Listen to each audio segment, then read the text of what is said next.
মানাসত যে প্ৰাকৃতিক সৌন্দৰ্য আৰু জীৱ জন্তুৱে নহয় মানাসৰ দাঁতি কাষৰীয়া অঞ্চলৰ মানুহখিনিৰ যে অন্তৰো বহুত ভাল আছে আমি যে কলা কৃষ্টি বিভিন্ন জাতি সংস্কৃতি জীয়াই ৰাখিছোঁ সেইটোকো উপভোগ কৰিবলৈ আমি আহ্বান জনাইছোঁ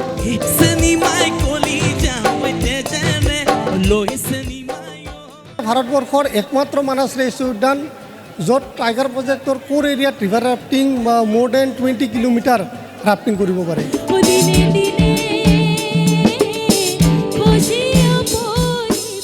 मानस को हम लोगों को प्लास्टिक फ्री करना है और मानस को clean Manas green Manas and the best wildlife of India we have to target that জৈৱ বৈচিত্ৰ্যৰে ভৰপূৰ মানাহ ৰাষ্ট্ৰীয় উদ্যান আমাৰ সম্পদ মানাহ আচলতে কি আমি তাকেই দেখুৱাম